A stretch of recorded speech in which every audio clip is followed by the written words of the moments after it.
Welcome to It's Not That Bad, optimistic movie reviews for optimistic people. I'm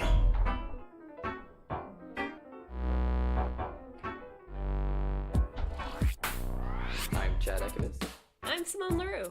And you're joining us today for more excellent films, and you're joining us on a very special one because it's to celebrate October and Halloween. All of this month we'll be doing special Halloween themes. Ooh. Was that scary or was it just sad? I'm really scared. Thank you. To be honest, I'm terrified. I feel there's a shiver down my spine. I'm so glad. That was my goal, my dream. You're a really scary person. That's the opposite of true. Yeah. I mean, to be fair though, that being said, you are formidable.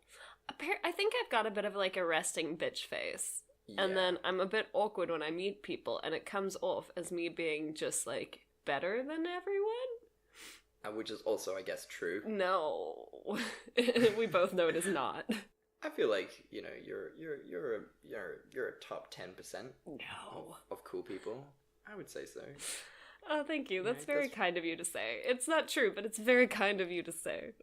So if this is your first episode, this is a comedy podcast where we review terrible films and we say really nice things about them. And you just listen to us do that for about an hour and 15, and then we go our separate ways. In celebration of Halloween, what film are you doing? I'm gonna do one of my favorite horror comedies of all time, Return of the Living Dead 4, Necropolis. It's just the fact that there are 5 of them. I know, we'll get into it. Chad, what are you doing? I am doing the well-loved and critically acclaimed House of Wax, featuring Paris Hilton, and I think that's the only thing that anyone really remembers from the House of Wax movie spectacular. Yeah, basically.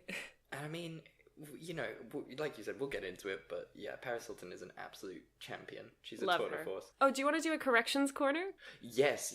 So, a couple of our listeners have made it well known to us that, in fact, Zack Snyder will not be directing the new Wonder Woman film. It will still be the first female director, whose name I can't remember. Patty Jenkins, and Zack Snyder will just be the producer.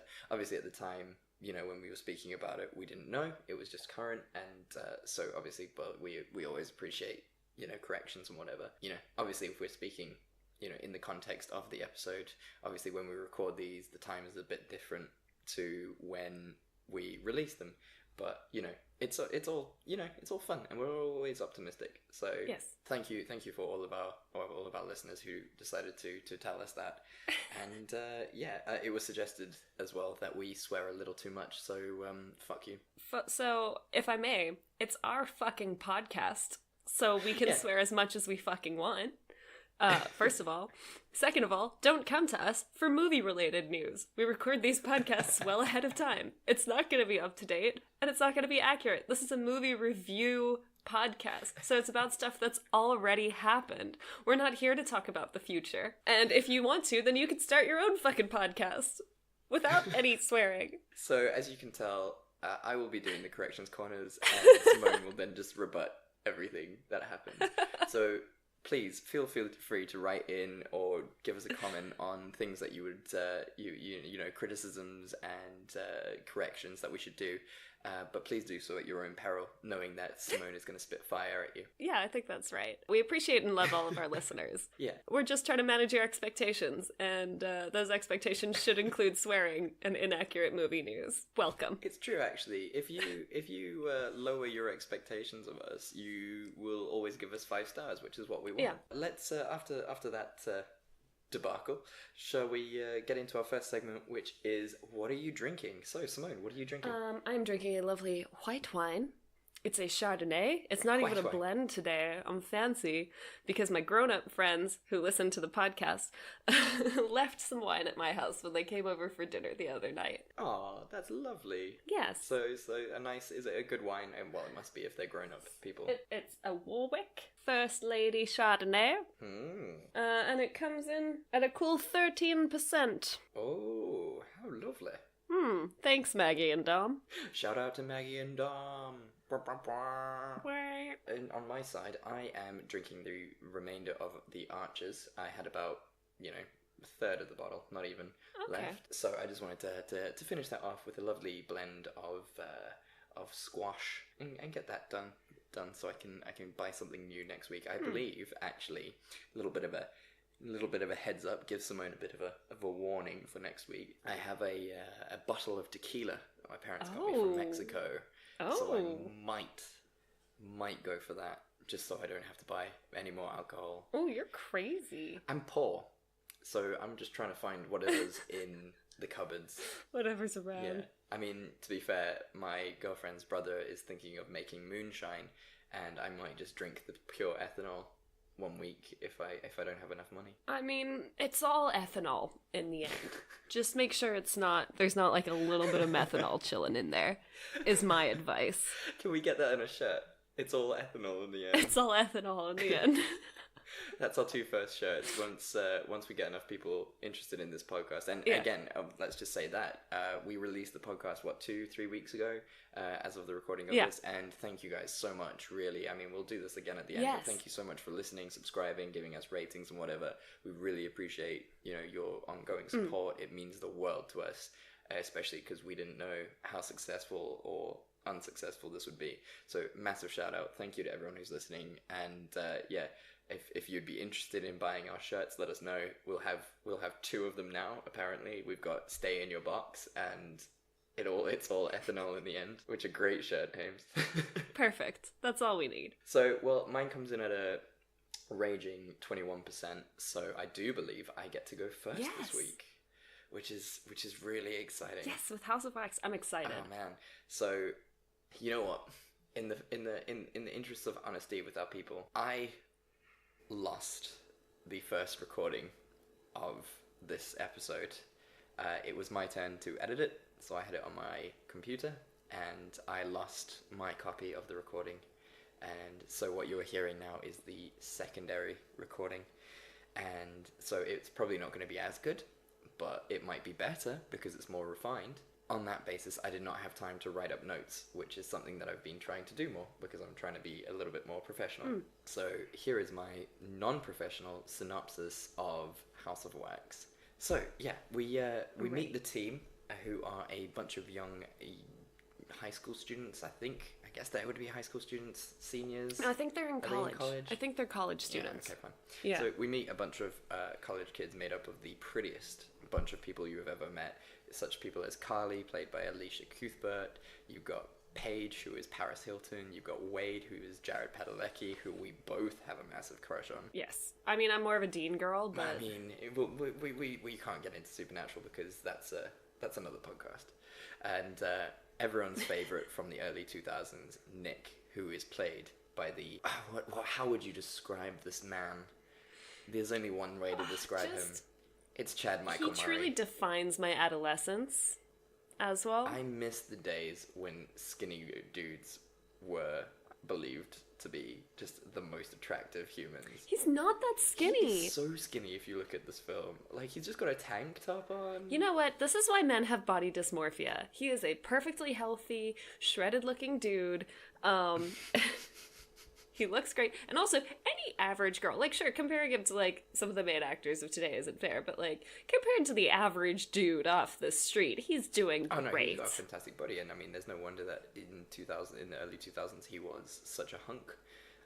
And he probably still is, but we don't see him anymore. And I think that's a shame. I think it's just, he had his time in the sun, and now he's gone. But we can celebrate him through the House of Wax. So these students are heading on their way to the famous tailgate, the game of the season of football. That's American, not European.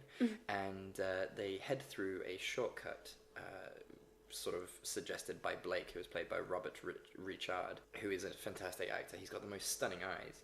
Just, it's amazing. And so they're heading on the way to the tailgate to enjoy a nice weekend of drinking and beer and football. And so they pass through a small town where their car breaks down, where Jared Padalecki's car breaks down. He needs a new fan belt, and so they get into all sorts of shenanigans because the town seems empty, and sort of half of them drive up to the tailgate by themselves and leave Jared Padalecki and Alicia Cuthbert to do their own thing. And so they enter this town and they see that it's actually just the creepiest town in the world. There's no people in it, or, you know, the people who... No, but they don't know that. Yeah, they don't know that at the time. time. It just looks very empty. It looks very empty, and, you know, they see a few people, but they're sort of inside, and there's like a granny who's looking through a window, and yeah, it just seems very deserted. So they stumble upon a church, and they go in, and they interrupt a funeral, and it turns out that the sort of main mourner owns the garage, where they need to get a new fan belt from. So they wait until the funeral's finished, and they go and get the new fan belt, and then kind of all shit breaks loose because, oh, coincidence, the correct fan belt is not at the garage, but it's at the dude's house, who is Brian Van Holt, who plays Bo, who is actually really sort of amazing as an actor. He's really, really good. He's in Cougar Town. Good for him. Oh, really? Yeah, he's Bobby. He's her ex-husband in Cougar Town. Cougar Town. And so they go to Bo's house, and Jared Padalecki essentially gets hostiled. He gets taken out by the Achilles heel, which just always freaks me out. I hate tendon cutting. One of my top 5 worst injuries. Ugh. It's awful. Ugh, no. So Jared Padalecki gets hostile pretty quickly, and he gets turned into a wax figurine after, you know, like 5 minutes of film. Previously to this, I did forget to mention this, there is a house of wax that the young couple go and visit, and it's very creepy, and the people look really lifelike, and it's all great and fantastic and, you know, terrifying and whatever, and they see a hidden figure in the looking at them through a window, and yeah, it's just really, really weird. And so yeah, Alicia Cuthbert runs away, and, you know, sort of gets tortured a little bit. She gets her finger cut off. When in sort of the B section of the film, the rest of the gang come back because they think something's wrong. They also end up in shenanigans. People die. There is a lot of wax making. A lot of people are just murdered straight out. And we have, at the end, Carly, Alicia Cuthbert, and Chad Michael Murray surviving, and they run away from this crazy town. But it turns out that Bo has a secret brother who was the roadkill driver from the beginning, who is such a minor part, and, I mean, really doesn't deserve mentioning. And, yeah, that's about it. Oh, and Paris Hilton's in it. Yeah. That's basically the best footnote to it. It's just like, oh yeah, and Paris Hilton's there and she gets killed. I mean, she's great. We love Paris Hilton. I think she's the reason this movie did so well. Well, reasonably well. Yeah. So yeah, I want to hear your thoughts before I launch my tirade. So I'm gonna start with the good stuff because scientifically, I've got a couple of issues, as you might have guessed.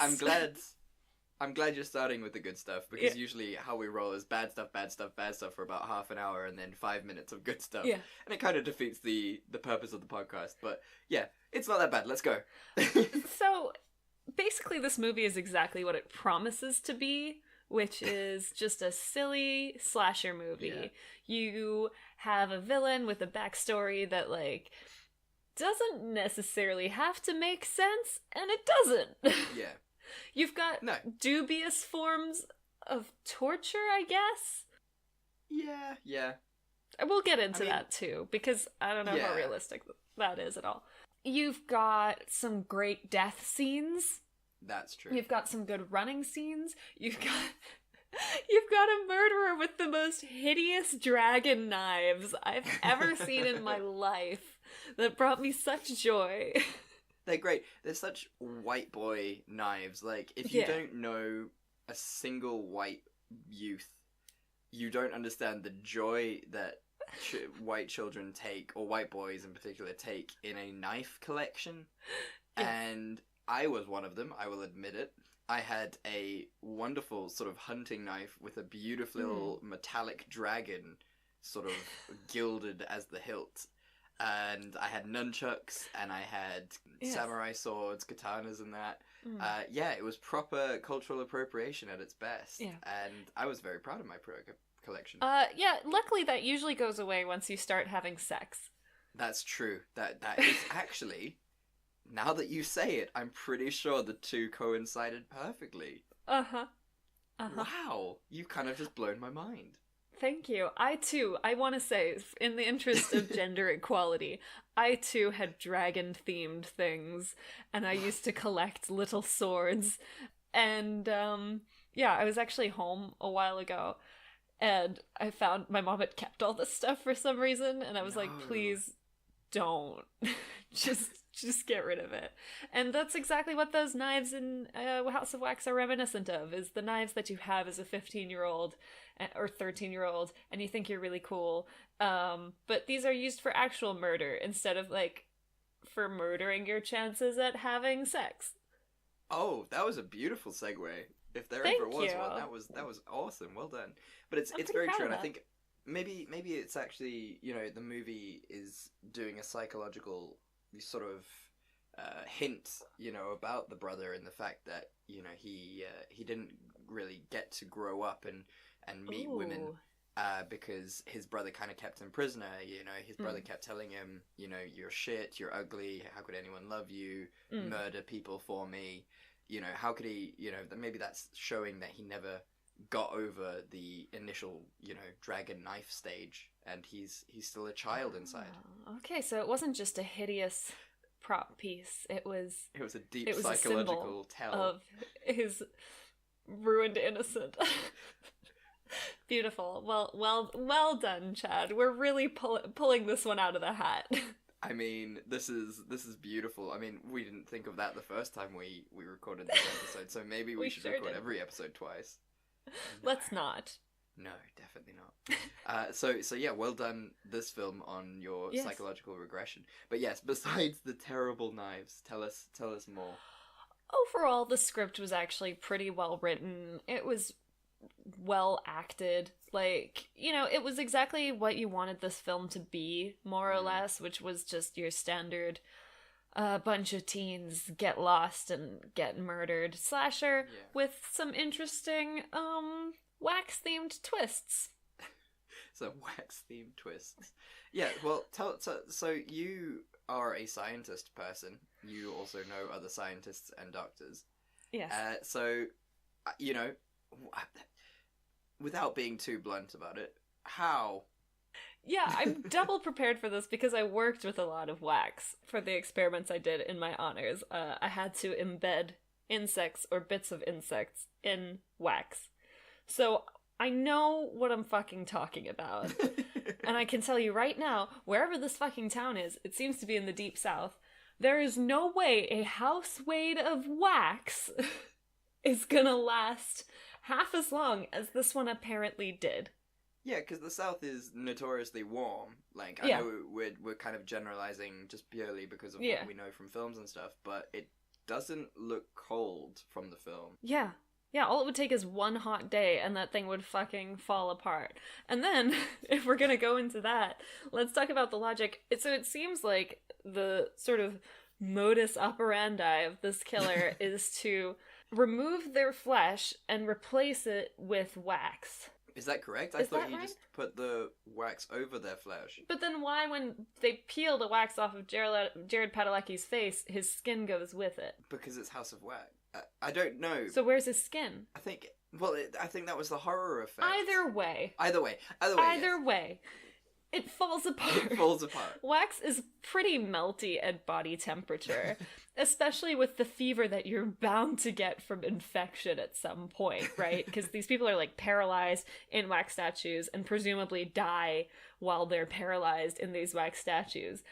Apparently decomposition doesn't happen. No, you get eaten by cockroaches and you turn to dust, apparently. Yes. Except for your eyeballs. Those stay intact. Well, they're covered in wax, obviously.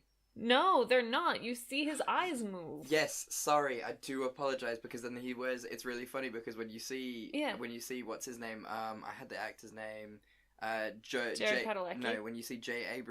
Abrams, what's his name?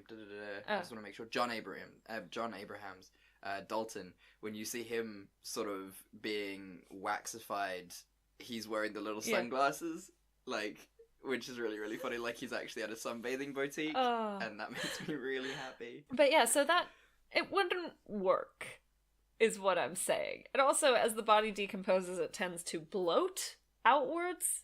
Yes. So yeah, somebody didn't do their homework. And then, if I may, a brief first aid segue. And I asked my friend Kim about this because she's an actual paramedic student.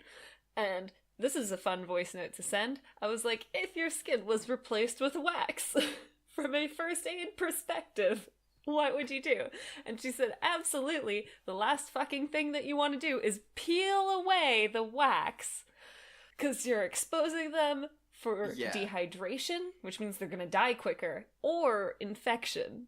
So if you find your friend encased in wax, just leave the wax on and get them to a hospital. I do love that scene though, because it is really gory and fantastic, but it's also the fact that he keeps going. Like, he realizes that it's like his skin's falling off. Yeah, like, he keeps picking I'm away just at gonna keep it. going until, like, your whole cheek is exposed. Like, it's a great scene that I think I do feel for Jared Padalecki in this film. He gets a really rough deal.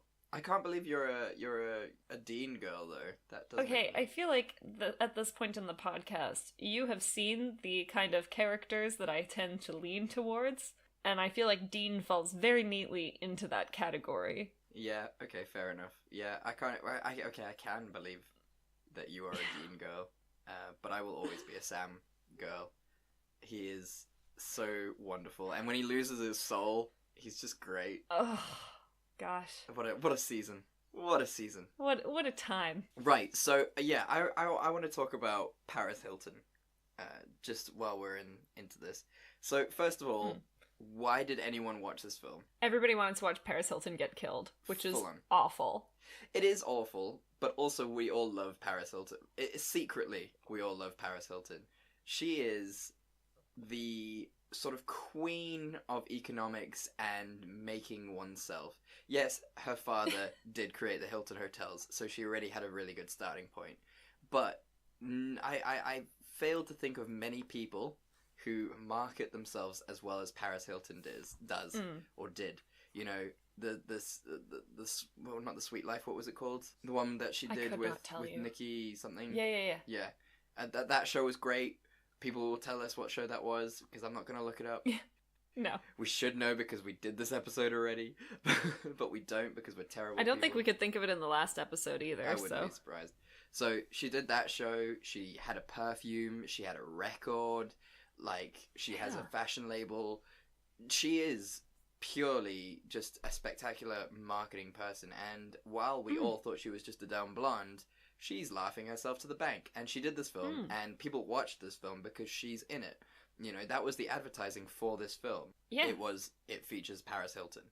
Which, in itself, it really doesn't. I mean, there's maybe 5-6 scenes where Paris Hilton is featured in it. And I think that is a waste. You know, I think she did really well on it, too. Like, she acted pretty reasonably. She was the exact character they wanted her to be. It was so in line with the branding that she was going with at the time. Yeah. And guys, she made so much money off of doing that.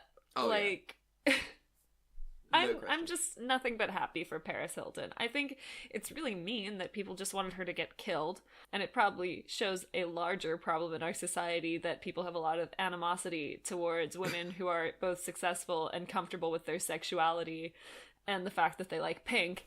Yeah. But she profited off of that, you guys. Exactly. I don't know. I mean, I'm pretty sure she was the highest paid person on that film, without a doubt. I don't think she would have done it if she wasn't. And bless everyone else in that film, you know, everyone else who is a proper actor. I mean, every single person in that film has gone on to do other things. And they're all really great actors. And yeah, let's just talk about, what's her name? The Carly, who is Alicia Cuthbert. She's so wonderful. She's so good. She's in Happy Endings. She's in Happy Endings, which... It's one of my favorite shows of all time. You and Dan showed me Happy Endings. And it is, like, listeners, if you haven't gone and seen Happy Endings yet, oh man, you cannot ask for a more delightful, hilarious TV show than that. And it's like Friends, if Friends was more self-aware. Yeah, and just better. Better show. Yeah, absolutely. And we are going to get a lot of hate. People are going to say, oh, how can you hate on Friends? But go back and easily. watch. We can hate on Friends easily. Ross is the fucking worst. They're bad friends. They have a very toxic relationship. All 5 of them are incredibly toxic people, especially Ross. You know, it used to be a good show, and in the context, it is good. But it's the perfect example of the fact that comedy doesn't age well. Yeah. Yeah. But so yeah, it was nice to see all these actors who become something. I mean, we've already spoken about Jared Padalecki and how much we love him. Yeah. Alicia Cuthbert is amazing. Rob Richard is great. John Abrahams has done a bunch of other stuff too. And then Chad Michael Murray. Chad Michael Murray. I love him. He's great. I love him. I wish him nothing but the best. I don't know what he's up to now, but I hope that whatever he's doing, he's just super happy. Be it acting or like woodworking or He would like be great. You know what he's probably whatever. doing? You remember that movie Win a Date with Chad Hamilton? Yes. He's probably Chad Distinctly. Hamilton. Distinctly. Okay, no, I'll talk about it later. I have a lot of thoughts about teen movies from our childhood, and I just want to do a bunch of episodes on them. Well, you know what's coming your way, listeners. Yeah. I didn't expect this, but I'm very excited about this. Yeah. So here we go, everyone. But yeah, we'll get into that someday. I don't think we have time right now to get into those, but No. yeah, I'm pretty sure Chad Michael Murray is just Chad Hamilton right now. He's just on a farm chopping wood. Yeah, I'm so happy for him. Yeah, you go, Chad Michael Murray. We all love you, and that will never stop. So what did you think about the movie? I 100% agree with you, and I know I say that a lot on this podcast because you're just always right and wonderful. But yeah, I really enjoyed it. I thought, like you said, it is exactly what it says on the tin. It's not going to be an amazingly, horror film that everyone's going to go, yes, but it is just a teen slasher film. It follows the tropes of a teen slasher film. What I really enjoyed about this film is sort of the heavy attention on brothers and sisters.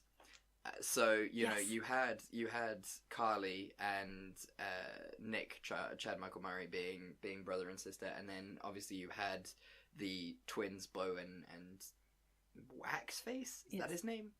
He's not credited. Really. I forget his name.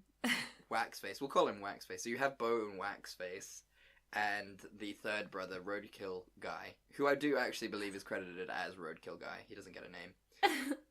I might be wrong. You'll tell us if we're wrong, won't you, listeners? You always do. But it's I think there's the heavy sort of thing on the heavy focus on brotherly and family and siblings is really nice because you have Carly and Nick who, they don't really like each other because Nick thinks, Carly ratted on him and that, like, Carly's a huge problem. And by the end of the film, they've sort of, like, healed their relationship through this ordeal, and it looks like they're going to be better siblings to each other-ish. I mean, we don't actually know what happens, but, there's this sort of feeling that, they could have gone similar ways, I guess. I may just be pulling things out the air. Of hate and everything, and with Bo and Waxface, they hate.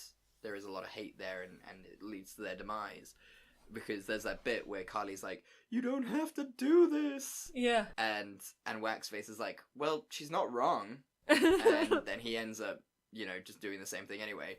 But it shows that there was this family is important, and being there for your siblings is important because at the end of the day, the siblings that were there for each other survived, and wow, that's what I'm taking from this movie. Beautiful. I like to see a message in a film, and that's my message that I'm taking away. Apart from the psychological knife tell, that was pretty solid too. Yes. But yeah, overall, like the name of this podcast suggests, it's not that bad. There are far worse horror films out there, but this one was great. I think the way Paris Hilton died was awesome. Physics-wise, not so accurate. They also did kill the token black character off screen, which... Yeah, that was a nice take. That was interesting. Come on, you guys. It was a bit different. It was rude. It was rude. Do you think they were like trying to be politically correct and like overcorrecting? They were like, Yeah, okay, we've got a token black guy, but we can't like show us killing him, so we're just not gonna show it. And it's like, but that's somehow worse. Yeah, it's like they probably just went like, okay, so we have to kill him, right? Well, yeah, he's the black guy. We have to have him die, but we don't want to be, we don't want to be those guys. Yeah, maybe they did, especially because there was an interracial couple. So the producers were probably not happy already. Yeah. Yeah, I think the black guy, Charles Richard, got robbed. Sorry, Yeah. Robert Richard got robbed by being murdered off stage. And also, I don't know. I feel like having an interracial couple at this point is truly the bare minimum of diversity that you can do. Oh yeah, absolutely. But we shouldn't have to be able to commend it. Like, it shouldn't be so noticeable that we commend it. True. But we do have to give props to encourage film studios to go, well, actually, this is what the people actually like. That's why you're seeing more black-based films now, because studios are like, wait, we can actually profit from this? Idiots. Such an eye roll. Idiots. All of them. But we're not going to get into that. We won't. We gotta get off our soapboxes. Yeah, this is a fun little podcast, and we've turned dark, and we can't do this to our listeners. So back to happy things. But yeah, overall, oh man, there was some really nice sort of cringy moments. Now, for me, I'm not a fan, like I said earlier, of tendons being cut.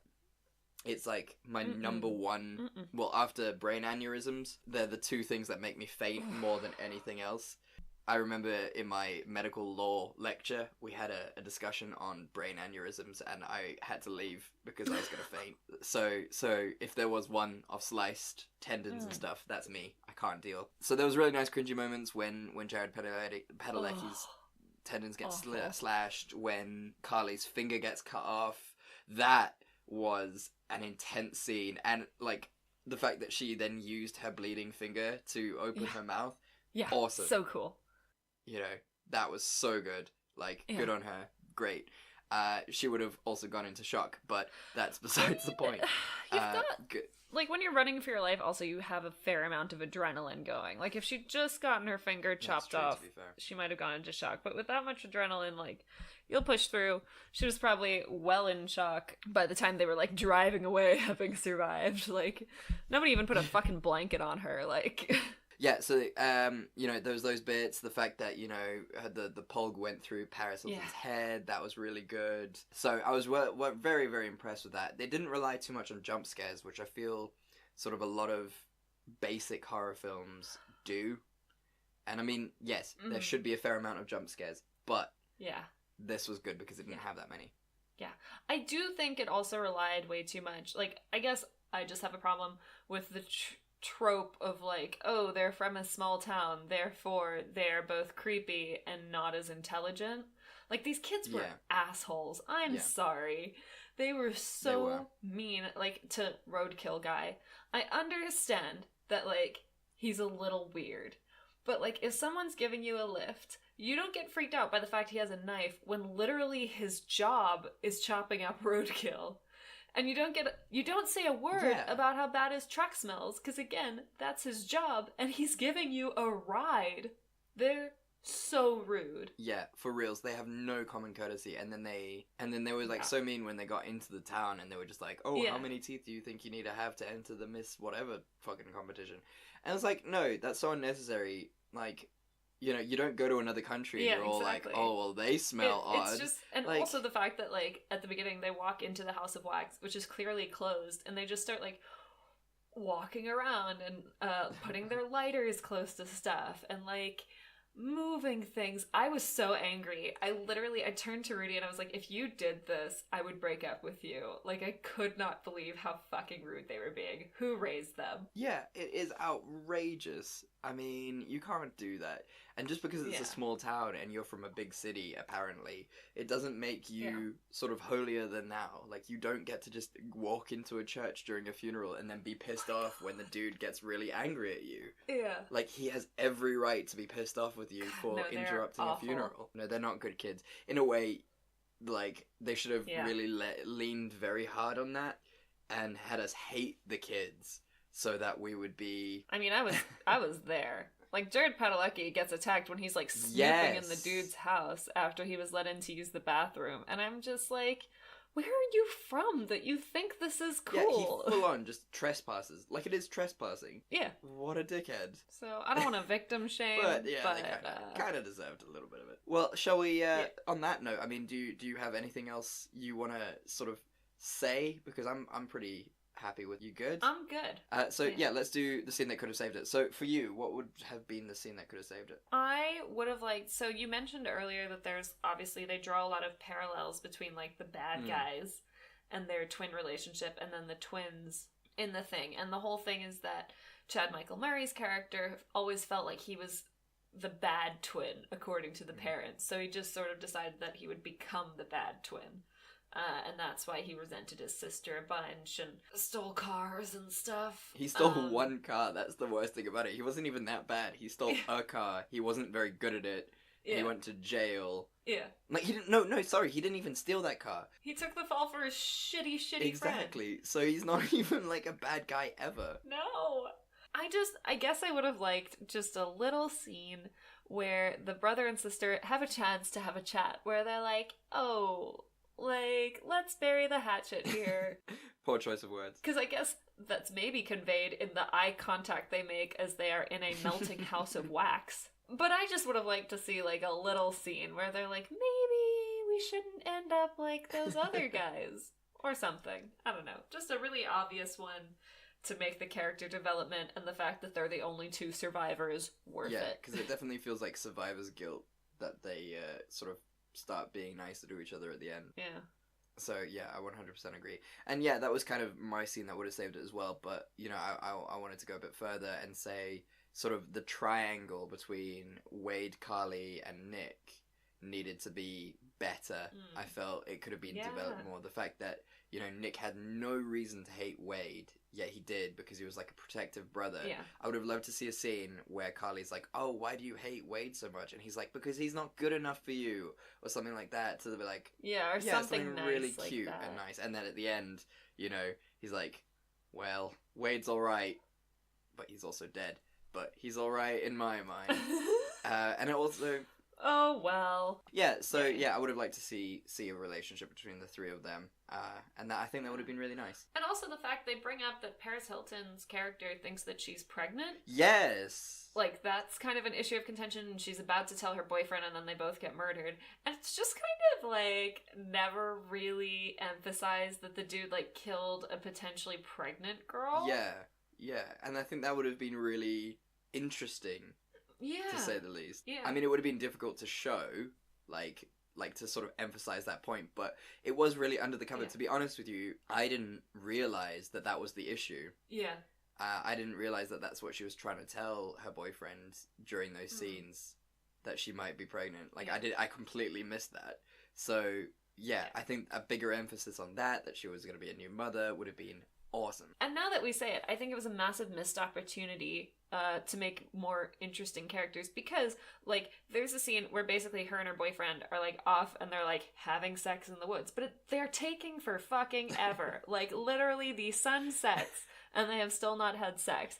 And, like, my immediate reaction was like, oh, they, like, genuinely are friends and they, like, hang out together and, like, just talk and stuff, because clearly that's the only thing they could have been doing in that time. Simone. And I don't know. Maybe it would have been nice. What? Foreplay is very important, Simone. No, but they're both fully clothed.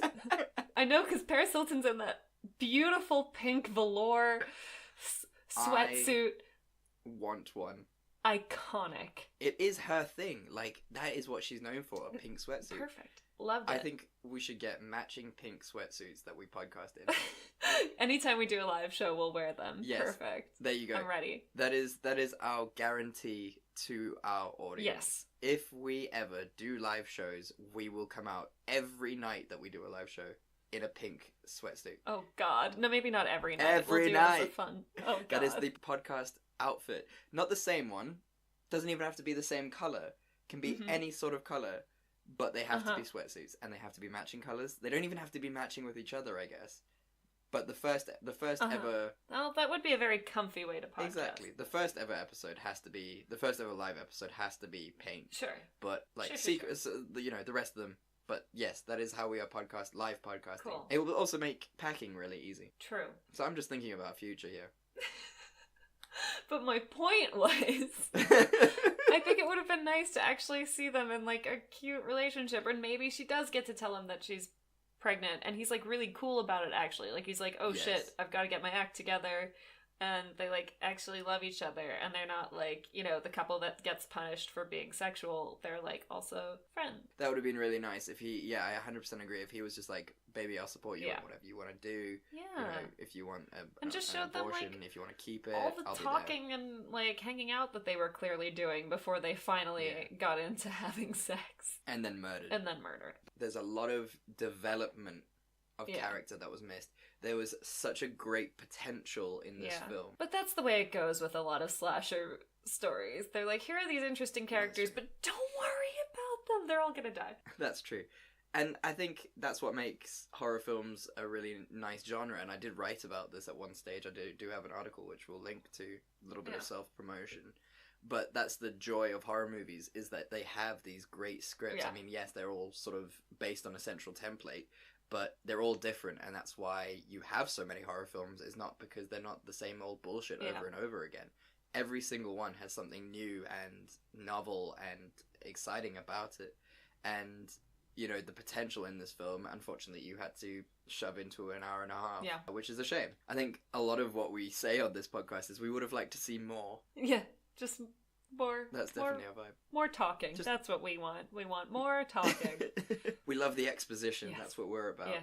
So tell us about this director. Are they shit? Juan Colette Serra.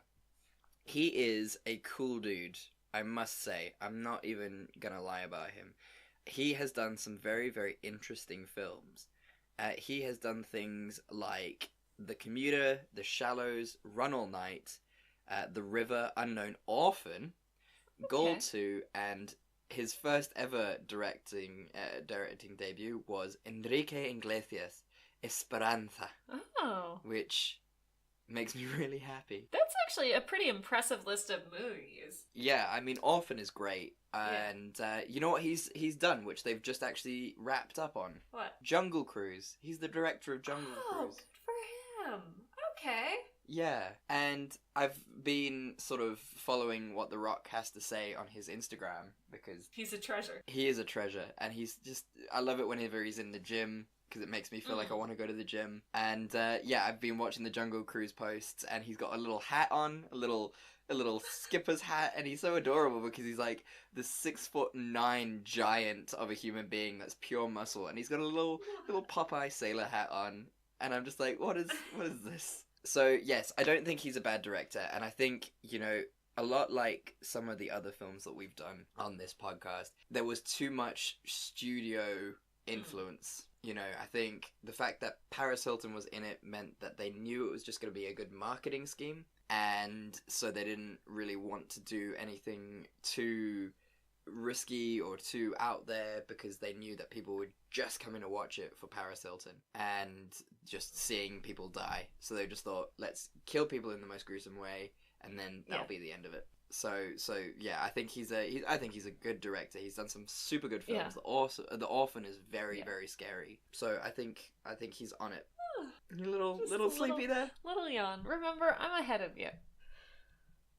You are ahead of me. It's like 9 And PM as you know, now, I am an bedtime. ancient old lady. Oh yeah, you've been drinking as Yeah, well, so double it is sleepy. like it's sleepy time.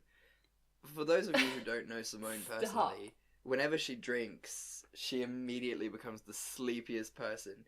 Give her a bottle of wine, and by the time she's finished it, she'll be curled up in a ball. Yeah. Like an adorable cat.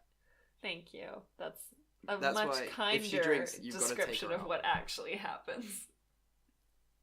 Oh yeah, it's messier than that, but you know, it's still pretty adorable.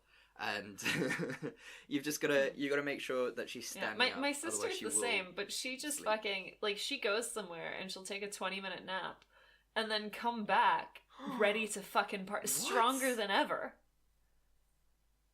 Your sister is my hero. She'll just be like, oh, okay, it's time for like a quick tactical nap, because she's like me. She'll curl up for 20 minutes, have someone come wake her up, and then she'll be fucking ready to go.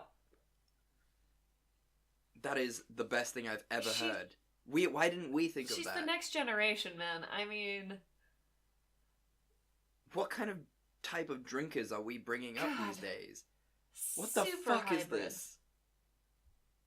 I am so angry that we didn't think of this. The amount of times that we just called it a night because we just passed out. Motherfuckers. Yeah. And now that we're talking about super hybrids, this is a perfect segue into Return of the Living Dead 4, Necropolis! Oh my god, that was the best segue. You are the queen of segues today. You are just nailing it. Oh my god. Oh, look at this. Oh, this is the epitome of podcasting. There is nothing better. This is our last episode, even though we've recorded another 2 episodes already. I've got goosebumps. In the I'm waiting. so excited. Oh my god, my heart is warm. Christmas is here. Holy shit. Tell us. Give us the synopsis. I'm so fucking ready now. Okay, Return of the Living Dead 4, Necropolis. This is a horror comedy, so, you know, you can't take it too seriously. That's the point. It also doesn't take itself too seriously, which I feel is what makes it good. It's perfect. Please tell the people what the name of the number 5 is, please. So this was filmed back-to-back with Return of the Living Dead 5, which is called Rave to the Grave, and I could not be more excited to watch a movie. Yeah, 100%. I have so many ideas in my head of what it's going to be, and I know it's going to be none of them, and that makes me even more excited. I'm ready. Okay, but first... But tell us about Necropolis. Okay, please. so Necropolis follows a group of plucky young teens who inexplicably are friends, even though they're all very different. The main character, his name is Cody, obviously, because it's the early 2000s, and... played by Corey Hardrict. He's got the nerdy friend, he's got the hot perfect girl, he's got his weird brother whose name is Pyro.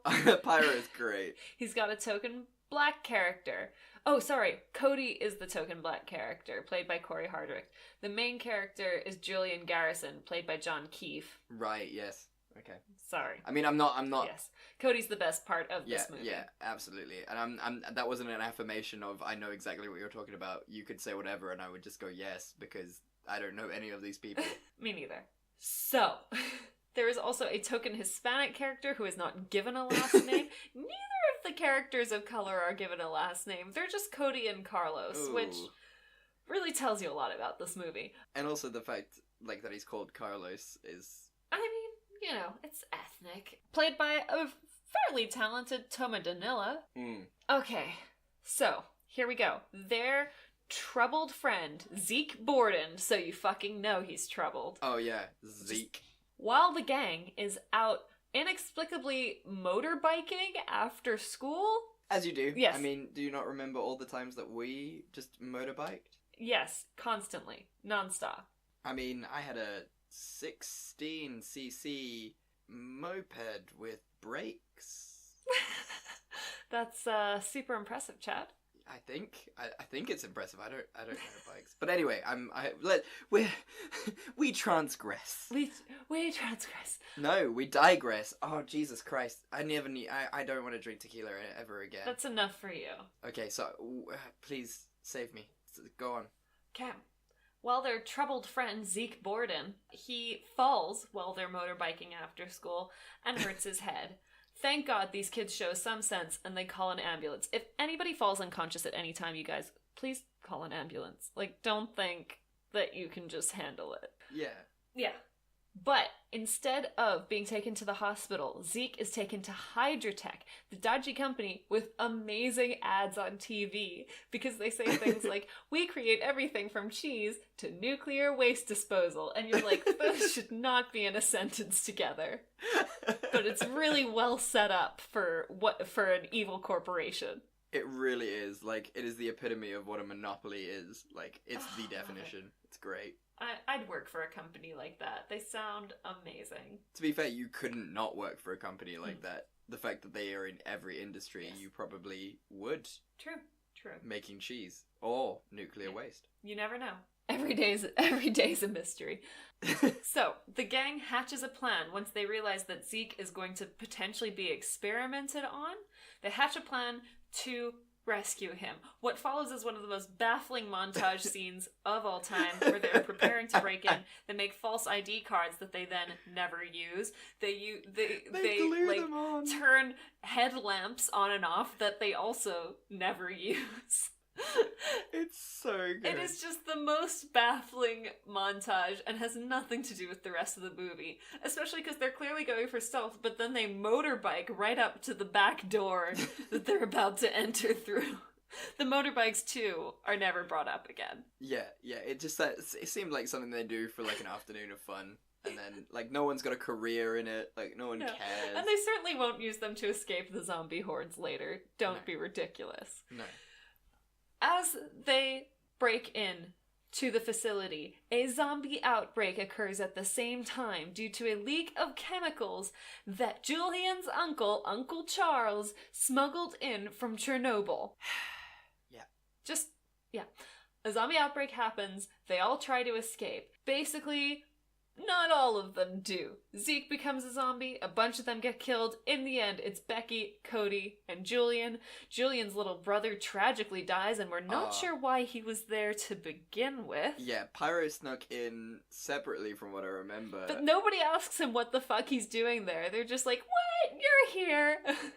Let's keep this 13-year-old kid who likes fire. Yeah. That's the thing. He likes fire. That's why he's called Pyro, obviously. But that's it. Like, that's his only identifier. Yeah. But we'll get into that. Plucky, anyway. I guess? Yeah, he is plucky. But yeah, he dies and it is tragic. Oh, and also Julian discovers that his parents were not dead. They were used to be experimented on by Hydrotech to create super soldiers, which are zombie machine hybrids that are then very easily defeated throughout the course of this film. They look fantastic. They look amazing. Look incredible. They got machine guns. There's also some perfect acting where Julian goes, Mom? Dad? No! It's my favorite thing. I love this movie so much, you guys. It couldn't be better. Like, one of the most perfect zombie films I've ever seen. But yes, please go on, because we haven't even reached the ending yet. It's amazing. No, that's it.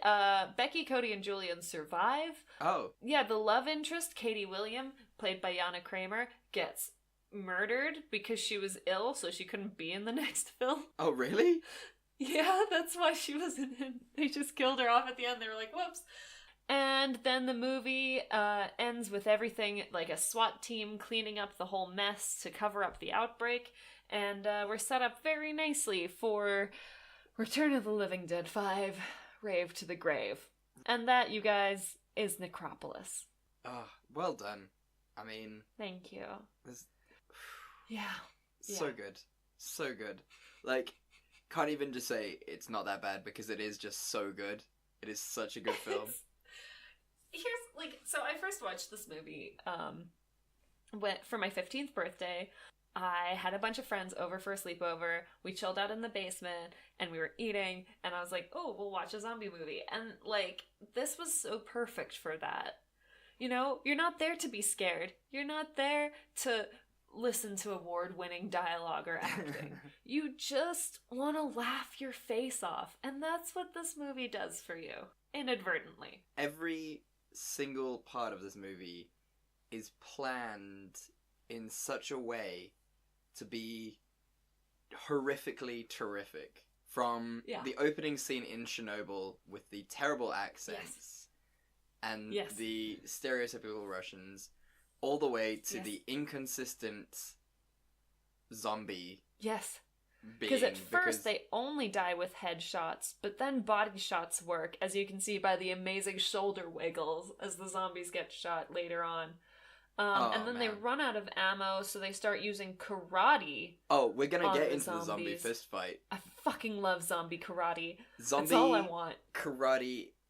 There is not enough films that do zombie karate, like a zombie boxing match, because that is essentially what it is. It's humans v zombies in a fist fight. Zombie karate is missing. I didn't realize it was. I thought Shaun of the Dead was an almost perfect zombie flick. I was unbelievably wrong. There is no better thing to do against a zombie than fist fight it and have it fight you back with blocks, kicks, and punches galore. I think that's something that really makes this movie as well, is that the zombies can talk and Yes, when deliver Zeke... ridiculous one-liners. Yes, my favorite line is, "Do you know what I want to do to you, Becky? I want to eat your fucking brains." It's just... And Becky's still not quite sure what's happening. Like, she's still driving the car, like, okay. That is a great line, but it is not my favorite line. Please tell me your favorite line. Does it involve Krusty the Hobo? Oh no, was that his is that what he's credited as? Krusty the Yeah, Hobo. his name is Krusty. Superb. Oh man, but no. It. My favorite line is said by the bodyguard. Is said by one of the security guards when he goes and he looks at one of the female characters and he goes, that's a nice pooper." That is the... I had to pause because I was laughing so hard. This movie, I mean, not as a guy, and I'm pretty sure there are 3 billion other men on this planet. At least. Not one of them has ever said the words, "What a nice pooper. What a nice ass. What a nice butt. Yeah. That is a lot of junk in the trunk. Oh, look at that. I will even give that booty a Batman 3 comic book salute. Boom, pow, chicka wow. Scrubs." But never has a man ever said, "Wow, what a nice pooper." With the exception of maybe some more adult films in which they are looking not at the buttock, but directly into the eye. Just, it's not even a good description. That is the one bit about a bum that you don't like. You'd think. But yeah, there are this film. The dialogue is exceptional. God, the I'd forgotten about choreography that is part. exceptional. How could you forget about that? Can we talk about the gang basically, like, using their friend Mimi to, like, have sex with the security guard when it's so unnecessary because he doesn't give a fuck? Yes, yeah. I mean, it was a good step in you know, sort of progressive thinking in the fact that she's comfortable with her sexuality. It's also bad that her friends use her for that. But it's kind of cute that she and the security guard kind of have a fun little relationship there. They bond. They like each other a bit. That's fun. It's just really disturbing and rapey up until then. Because she's also clearly underage. Yeah, that's problematic as well. Like, don't use your friends for sex. Like, it's the fact that they all were just like, "Well, Mimi, you're the slutty one, so do you mind?" And she's like, "I have a fucking 4.0 GPA, I don't know." I just assume. It's fine, I'll just... Yeah, you've got to assume on these things. But yeah, I'll just go and have unprotected sex with this security guard who I've never met before. Yeah, no, that is a... Yeah. And I don't even know what to say, really, at this stage of the game. But yeah, let's talk about the mum and the dad, I guess, because they're supposed to be sort of the final boss. Yes. And the mean, evil creature zombies, because they're like hybrids. They're sort of like the end of Resident Evil, when it's like a hybrid monster with the tech. Yeah. And they literally die so quickly. So easily. One of them gets electrocuted, the other one gets hit by a car. And that's the end of it. Yeah. Like, as super zombies, you should be... Because that's the whole point. That's what Hydrotech was trying to do, wasn't it? They were trying to create a sort of a... Super soldier. And if you could just take your car and destroy the zombies, you're not really creating a super soldier at all. Yeah. Because humans can do that. Yeah. It was baffling, and, like, it was kind of like a plot point that they didn't want to commit to. Like, they were like, "Oh yeah, super soldiers, but, like, we don't want to spend too much time on it." Yeah. And, oh man, it's just it felt forced. The whole parent relationship felt forced. The fact that the uncle, who's a dickhead because he, the works worst for actor Hydrotech. in the whole movie, by the way. Oh man, he's so good. Oh So my God. good. When he's sitting at the breakfast table reading his newspaper. Oh my god. Just the Oh, whole, man. like, he does not show a single modicum of distress at all throughout the movie, because that would require too much acting. Oh yeah, I don't think he does it. He stops smiling, does he? He's just. I don't know what. Like, it looks like somebody's grandfather wandered onto the set, and they were like, yes, just scurry from here to here. Perfect. Looks scheming. Yeah, more scheming. More scheming. Perfect. But yes, overall, I think it's a good film in the fact that it has something that we were missing, which was the karate zombies. Yeah. Like, for nothing else, this film is good because I will not rate a zombie film as good in the future unless it has a full-on fist fight. And zombies giving witty one-liners. I think that really... Send more brains. Great. Yeah. So what's your scene that could have saved it? Let's move on. Wow. Where to begin? It's such a perfectly bad movie. Maybe they were clearly trying to force like a weird love triangle between Zeke and Julian and Katie. Yeah. Even though Katie is probably one of the most boring characters ever, but she is pretty and she has big boobs, so. But she's the smart one apparently. but not as nerdy as Becky. No, Becky's She's the most accessible. nerdy. I loved Becky. Becky was great because she didn't take any shit from anyone, and she was just like, "Why the fuck is this happening?" Becky was great. So I guess I don't know, any character development would have been good beyond the main character's an orphan, I guess. And the whole thing is Zeke's jealous because he thinks that Jillian and Katie have a thing, even though there's exactly no chemistry between any of the characters.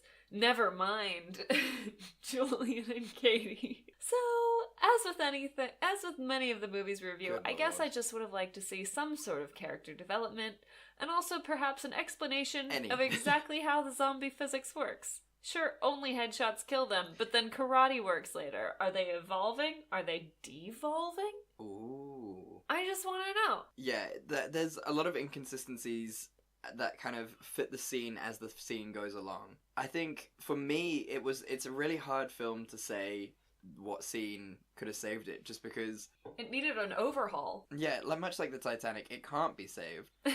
And you've just got to let everyone drown on that ship. Yeah, you've got to let Jack float away from the door. Exactly. But I mean, if I was to pick something, I would have liked to see the mom and dad zombie actually do more damage than they did. They died far too quickly as a final boss, and I mean, that's why you watch these terrible horror films. It's why Resident Evil isn't actually that bad in terms of, the thing, because, there's a final boss. That's how you know the movie's ramping up to an end, because that's it. But these guys kind of just died really, really easy. So Agreed. on that note, tell me about the director. Bad movie, bad director. Okay, so the director for this is Ellery Elkayam. Ellery Elkayam. Am I pronouncing it wrong? Probably. But he's from Christchurch, New Zealand. Hey. Okay, so he directed both this movie and Rave to the Grave.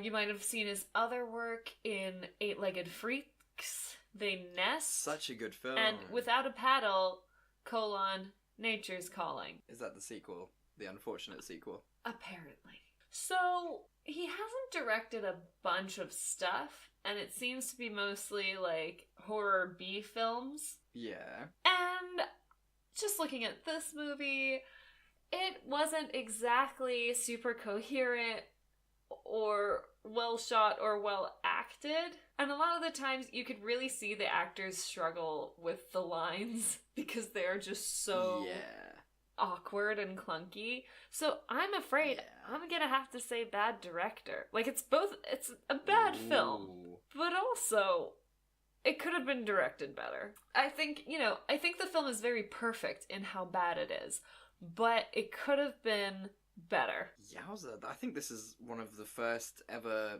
bad directors. I feel really gross about it, I've gotta say. I mean, for an optimistic podcast, this is the most pessimistic thing we've ever done, I think. I mean, it was bound to come up with this segment. Wow. I mean, you're not wrong. You're not wrong. But I stand to be corrected, though. I'd really like to see Ellery do other stuff and more stuff. And you know what? B horror movies have a place in this world. I was vastly entertained by this movie. And if that's what he wants to do, then that's what he can do. It's just not a great movie. No. And I think, being low budget that it wasn't a case of, oh, we've got to try and scrimp and save and we can't do retakes and stuff. It's a case of it's on such a bad level that you probably could do like 101 retakes. So I don't know why they did not. So sorry, Ellery. I wish you all the best. But you are a bad director. And that's okay. That is okay. God, I feel bad. Look, it's okay because, we told him that his film was alright. Because it was. It was, we watched it. Yeah, I enjoyed it. Oh yeah, I've really discovered things that I didn't know were things until this film. I laughed very hard. Yeah, and, I got my new tattoo from this film. What a nice pooper. I've got it tattooed on my arm now, so... Oh, that's sweet. That's so romantic. I'm sure Sophie's very happy with you. So happy. She loves it. Because she knows it's her pooper that I'm talking about. Obviously. God damn. That's not even... it's not even a nice thing. It's not a compliment in any way. But yes, shall we move on to our final segment, It's Not That Good? The one that everyone... loves to hear, yes. Yes, you go first. What to you was not that good? I think, and I chose a more recent film, because I was running low on films that I could think of. And I have chosen to go with M. Night Shyamalan's Split. Yeah, I'm down with that. Yeah. It was fine. It was okay, but it wasn't that good. Everyone raved about it because McAvoy played 20-odd people. Yes. And, okay, it's good for the acting feat, but are you going to see a film because that person can act in 24 different ways? Or are you going to see a film to enjoy a film? And, yes.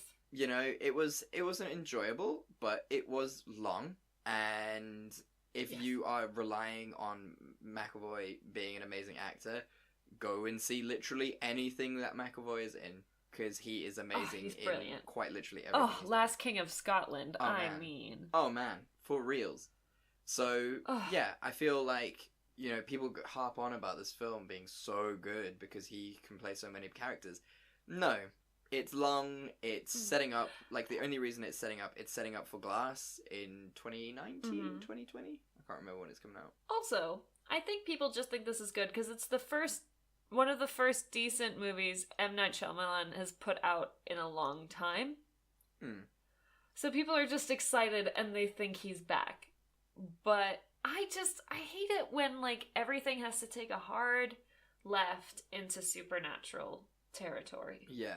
This could have just been a really compelling psychological thriller, dodgy because there's a lot of contention around split personalities to begin with, but it could have just been that. Yeah. And then it turned into a weird, alien-y, superpower-y thing. Again, I understand the build-up was for Glass, but it was just kind of if it hadn't been M. Night Shyamalan, if it was just some unknown director, everybody would have hated it. Yeah, it would have just kind of been seen as an average film. But because you had a great actor, and it was the fact that I think a lot of the promotion around it was, James McAvoy acts as 24 different people.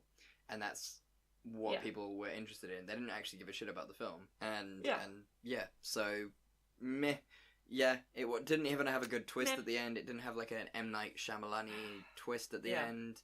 It was just okay, this is going to be, in the sort of superhero Shyamalan world that he's creating.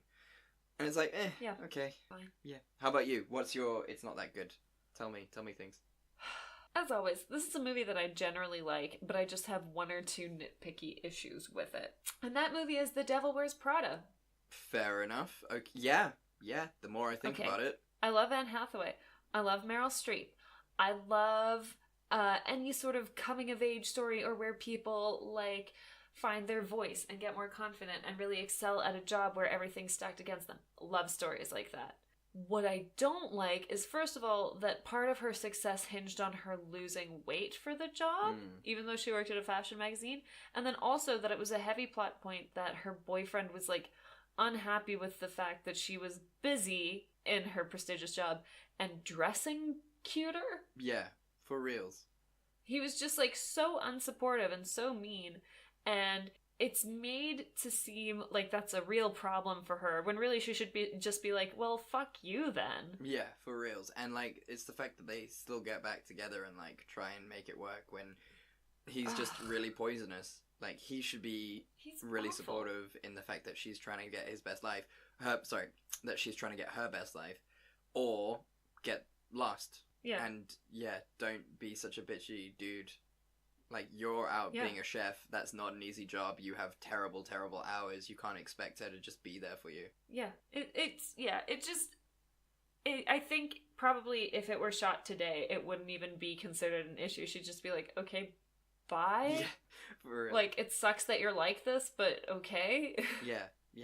And again, it's another film that everyone's like, oh, I love Devil Wears Prada. But it's just because it's Meryl Streep. Yeah, and Anne Hathaway. Both of whom are delightful.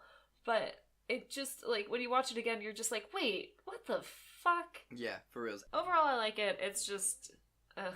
Yeah, no one has time It for that. It didn't age as well as it could have. Yeah, and it was like you know, it has aged really well. Is Legally Blonde. Oh, like, that yes. movie still holds up. Oh, everything Obsessed. about it is so good. Legally Blonde is a great film. Yeah, like, holds up. No question about it. Do you know what we sound like? Do you know what's happening here? What? We love blonde, pink-wearing, high-functioning economists. That's what we love. Yeah. Also, but here's the thing, because, like, both of, like, Legally Blonde and House of Wax were movies that were done at a time when girls who liked pink and were girly girls and were open about their sexuality were a really easy, soft target for everybody to hate. Yeah.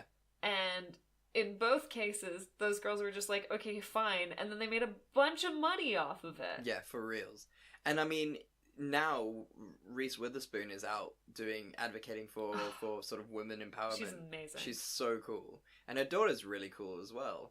I've seen her in a couple of films and they're really, really cool.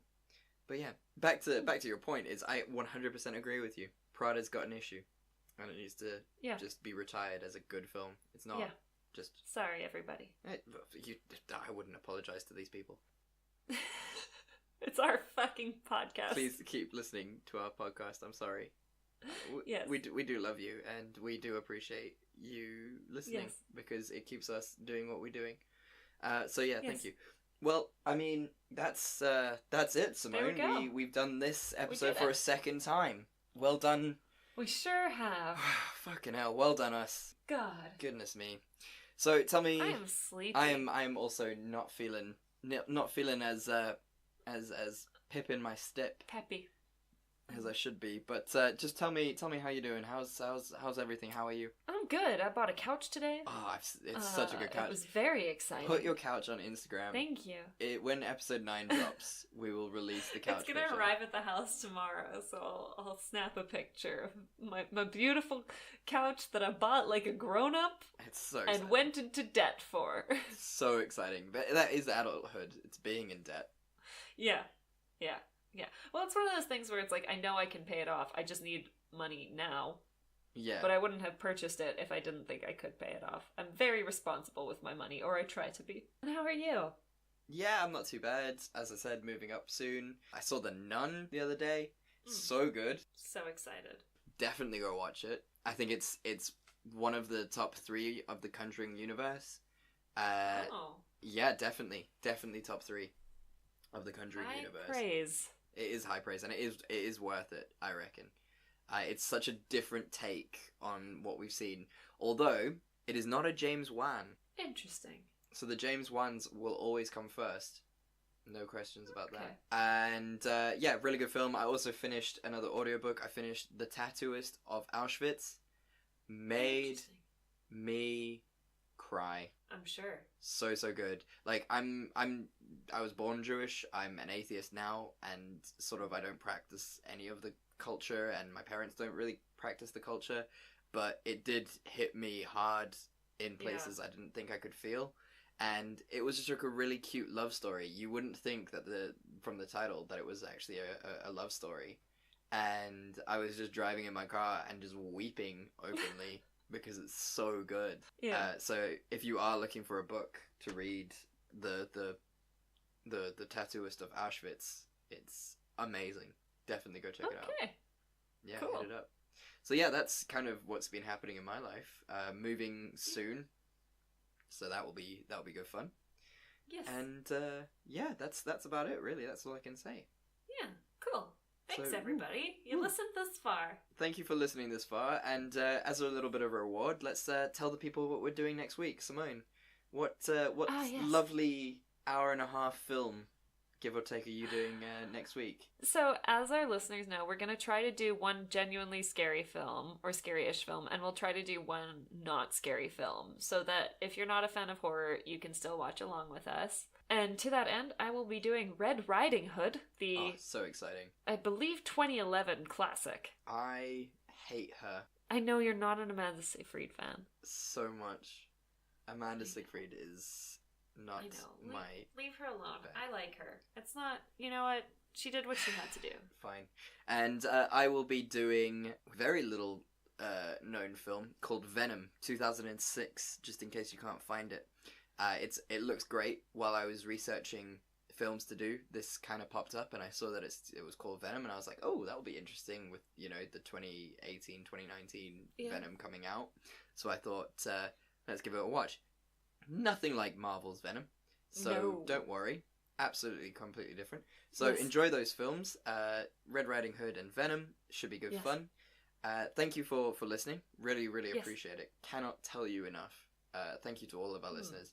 And if you'd like, please rate us, review us, give us 5 stars, give us 4 stars. Don't go any lower than Yeah. that, though. Please. Subscribe, like, all those type of things. Tell your friends, tell your family, tell your dog Yes. if he listens to podcasts. And Mm. where can the people find you, Simone? So people can follow me on Instagram at simone.le.roux. And that's it so far. Otherwise, they can follow the podcast on all its social medias. On Facebook and Instagram, we are at It's Not That Bad 1. You'll recognize us because we've got the adorable picture of the little cartoon dog. Yeah, which is great. You can find me on Instagram at chatsby1993, so that's CHADSBY 1993. You can also find me on Twitter at chatsby1993 or at 09506816. And yeah, we'll be there. You can also find me on Forge and Flint, which is the parent website where you Yes. can read both Simone and my articles, as well as some short stories and poetry and this podcast, of course. So yeah, thank you very much, and we'll see you next week. And as we always say, We love We you, love and you, and there's there's nothing you can do about it. bye-bye!